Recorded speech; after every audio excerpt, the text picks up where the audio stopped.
study the IDMT overcurrent relay and determine the time current characteristic. So this is the circuit diagram, how the connection will look like. You can see here. This is the relay and it has two coils. One is used to measure the current in the circuit and this side we are using to trip the circuit. So you can see here terminal 9 and 10 is being fed from current injection kit. 10 is connected to common point, 9 is connected to 5 ampere supply.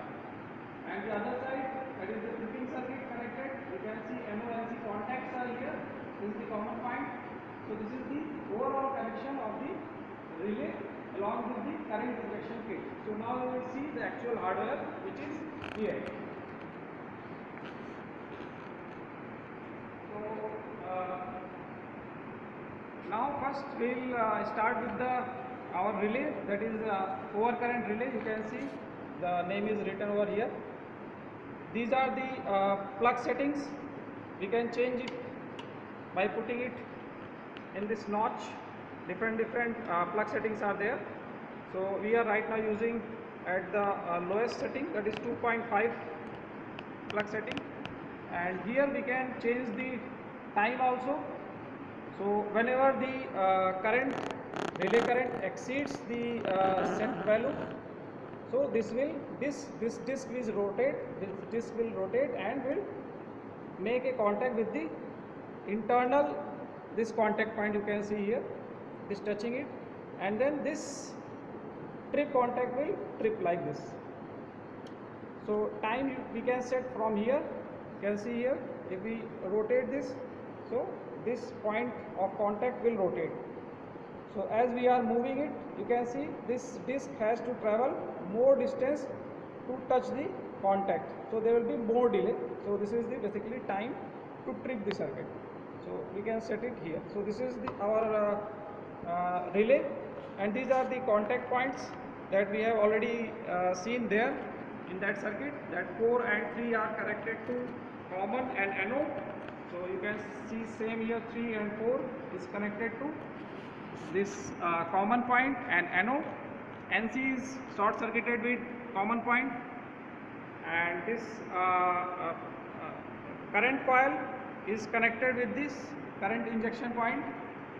So you can see here, this is the common point, it is connected, and another terminal is with 5 ampere. So now we will start the kit and see how it will work. So first we will set all the regulators to 0 value, then we will switch it on. You can see all the lights are on now. So now we will start this current injection. This is basically the current injection kit which will be injecting the current into the relay. So now we are starting it. So this is on. Now we will increase the value of current. Our plug setting is at 2.5. You can see. So now we will increase, and when this current injected value, this is the current being injected. So as we increase, when it touches the threshold value, this disc will rotate. You can see here, this disc will rotate. So now we are increasing the current, and as it will touch the threshold, now it is increasing. So you can see right now the current is 48.9 or 49. So this is the ampere, and this disc is rotating. So after some time it will touch the internal contact and the circuit will trip. So that is the tripping time that we will note it down in our observation table.